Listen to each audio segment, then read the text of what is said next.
Hello guys, আজকের ভিডিওটা এখান থেকে শুরু করছি। তো আজকের ভিডিওটা হচ্ছে আমি সকাল থেকে রাত অবধি কী করছি না করছি সেটাই তোমাদের সঙ্গে একটু শেয়ার করব। তো তোমরা দেখো। তো বড়দের প্রণাম আর ছোটদের অনেকটা ভালোবাসা জানিয়ে আমার ভিডিওটা শুরু করছি। আজকে খুব তাড়াতাড়ি ঘুম থেকে উঠে গেছি 5টার দিকে। তো বাড়িতে আছে একটা বেড়ালের বাচ্চা আর কুকুর আছে। কুকুর আমাদের বাড়িতে না, অন্য মানুষদের, কিন্তু বাচ্চাটাকে আক্রমণ করার জন্য 3-4টা কুকুর এসে যুদ্ধ করছে। তো ওটাই শুনে আমার ঘুমটা ভাঙলো আজকে সকালটায়। তো সকাল সকাল উঠে ঘরটা ঝাড়ু দিয়ে নিচ্ছি। কিছুদিন থেকে আমার এমন হয়েছে সকালবেলা একদমই ঘুম ভাঙে না, তারপরে উঠতেও ইচ্ছা করে না, যে সারাদিন শুধু শুয়েই থাকি। তো আজকে এই যে কুকুরের আওয়াজ শুনে ঘুমটা ভাঙলো। তো উঠানটা ঝাড়ু দিয়ে নিচ্ছি, এরপর অন্য কাজ করব। মেয়ে আছে শুয়ে। মন যতই চাক সারাদিন শুধু শুয়ে থাকে, কিন্তু সম্ভব হয়ে ওঠে না। বাচ্চা কাচ্চা থাকলে মনে করো কখন বলবে যে মা আমাকে খেতে দাও, আমার খিদে পেয়ে গেছে, তখন তো উঠতেই হবে। আর যার যার সংসারে কাজের চাপ তো থাকেই না। আমি যদি ঘুম থেকে দেরি করে উঠি তখন আমার মনে হয় যে কত কাজই না পড়ে আছে, কেমন একটা পাগল পাগল লাগে। তো সকাল সকাল উঠলে সব কাজ বাজ সেরে তারপর বসে থাকো, এটা নিশ্চিন্তে থাকে। তো দেখো এখানে কাপড় মেলে নিচ্ছে।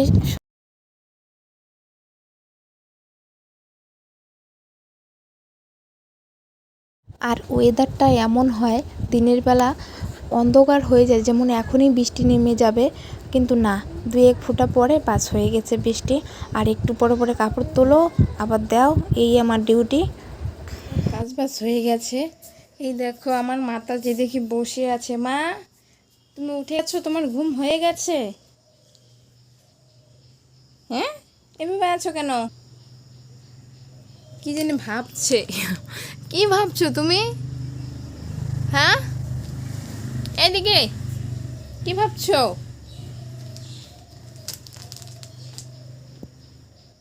এখনো বিছানা তুলিনি, ও ঘুমিয়েছিল, একটু পরে তুলবো। এরপর মেয়েকে খেলনা দিয়ে বসিয়ে দিলাম আর আমি চলে আসলাম ঘরে, বিছানাটা গুছিয়ে নিলাম। কিছুদিন থেকে মেয়ে এমন হয়েছে, আমার পাগল, মানে যেখানে যাব সেখানেই যেতে চাবে, কোনো কাজ করতে পারি না। কেউ যদি নিতে চাইলো সেটাতেও যাবে না, কান্নাকাটি শুরু করে। করব, আমার সঙ্গে সঙ্গেই রাখি। ওকে একা রেখে তো আর যেতে পারি না, ভয় লাগে কখন জানি পড়ে যায়, কখন ব্যথা পাবে, কি হবে। আমি যেটা জানি, মেয়েরা নাকি বাবা ভক্ত হয় আর ছেলেরা নাকি মা ভক্ত হয়। এখন দেখি সবই উল্টো। চলে এলাম সকালবেলা, এই সব কাজ বাজ সেরে। এই যে এখানে আছে, নিয়ে আসছে কালকে বড়মশাই,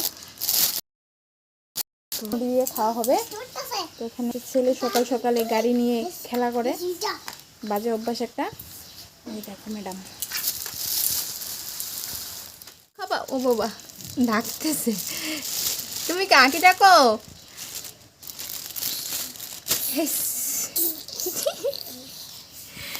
এরপর ছেলেকে বললাম যে বাবা তুমি একটু বুনুকে দেখো, আমি গিয়ে কাজগুলো সারি। তো ও আমাকে বলল যে তুমি বুনুকে নিয়ে যাও, চেয়ারের মধ্যে বসিয়ে দাও, তোমার কাজ দেখবে, পরে বড় হয়ে তোমাকে কাজগুলো করে দেবে, তুমি নিয়ে যাও। মাঝে মাঝে আমার ছেলে এমন পাকা পাকা কথা বলে, উত্তর দেওয়ার মতো আমার আর কিচ্ছু থাকে না। যেমন বলেছি রাখার জন্য, ও রাখবে না, সেটা বললেই হয়। তুমি নিয়ে যাও, ওকে বসিয়ে দাও, কাজ শিখবে, পরে করে দেবে। তো রান্না বান্না হয়ে গেছে, খাওয়া দাওয়া শেষ। এখন আসি দোকানে, আমার বাবা গেল খাওয়া দাওয়া করতে। খাওয়া দাওয়া করে আসলে তারপরে চলে যাব আমি। তো এখানে আমি আছি আর চিনি আছে। তো তোমাদেরকে একটা জিনিস দেখাই, তোমরা দেখো। দেখো আমার ড্রেসটা আর বিছানার বেড কাভারটা দুটোই কিন্তু সেম, কালারও সেম, তারপরে একটু ডিজাইনটা একটু আলাদা। কি ম্যাচিং করে আজকে পরলাম, আমি ভাবতেও পারি নাই যে ম্যাচিং হয়ে যাবে। এরপর চলে এলাম স্নান করার পর্ব নিয়ে। প্রতিদিন কিন্তু শুধু জল দিয়ে স্নান করে, আজকে একটু ফুল টুল দিয়ে সাজিয়ে দিচ্ছি, এতে করে ওদের মনটাও ভালো হবে। এখানে 2টা টব ভরে রেখেছি জল। এখানে চান করবে আমার ছেলে, আর এখানে তো আমার মেয়ে চান করছে। দেখো আজ কিন্তু অনেকটা খুশি। মা, এ মা, ফুল খায় না, খাইতে হয় না। তুমি কেন গো এরকম করো? খাইতে হয় না তো। এই দেখো তো, তুমি আজকে কি খুশি? ওলে বাবা, ওলে বাবা, ওলে বাবা, ইস।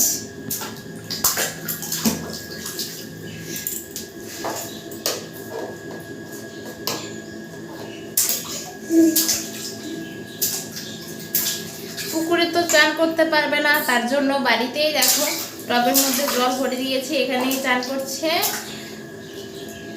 পুকুরের অনুভব করছে। এ মা, এরপর চলে এলাম বিকেলবেলা। আম কলা সাবু আছে, তো আমাদের গোষ্ঠীর মধ্যে একজন দাদু মারা গেছে, তো আমাদের কিন্তু অসুচ, তো খাওয়া দাওয়া একদমই ভালো লাগে না, আমার কেন সবারই ভালো লাগে না, তো না পেরে এই যে এগুলো নিয়েছি। আমার শ্বশুরবাড়ির গোষ্ঠীটা এতটাই বড় যে 2 দিন পরে পরে ওষুধ খাইতে হয়, আর নিরামিষ খাওয়া কিন্তু আমার একদমই ভালো লাগে না। মাছ মাংস যদি বছরেও কেউ না দেয় সেটাতে আমি কিচ্ছু বলবো না, কিন্তু পেঁয়াজ রসুন ছাড়া আমি একদম খেতে পারি না। খাওয়া দাওয়া সেরে এই যে রাস্তা দিয়ে একটু হাঁটাহাঁটি করছি, তো হঠাৎ করে না শুনতে পেলাম মন্দিরে অনেক লোকের আওয়াজ, তো কি হবে কিন্তু আমি জানি না। তারপরে মন্দিরে ঢুকে দেখছি এই যে দিদিটা চলে যাচ্ছে, এই দিদি গিয়েছিল মায়াপুরে ঘুরতে। ওই দিদি কেন, সবাই কিন্তু যদি ঘুরতে যায় মন্দিরে একটু প্রসাদের আয়োজন করে। তো বিকেলবেলা আবার একটু কীর্তন হবে। কীর্তন বলতে আজকে হলো উল্টা রথ, বিকেল থেকে রাত অবধি কীর্তন হবে। তাছাড়া ওই দেখো এখানে সব কিছু মানে রেডি করছে সবাই মিলে। পর চলে আসলাম সন্ধ্যাবেলা গানে, আর গানটা যে হয়েছে এর আগের দিন ডিসিশন নিয়েছে সবাই, হঠাৎ করে প্রোগ্রাম, এত লোক হয়েছে। তো ভিডিওটা এখানে শেষ করছি, দেখা হচ্ছে নতুন কোনো ভিডিওতে, ততক্ষণে তোমরা সবাই ভালো থাকবে, সুস্থ থাকবে। তো দেখো এখানে আমার মেয়ে গেছে ঘুমিয়ে, এখন আমিও ঘুমাবো।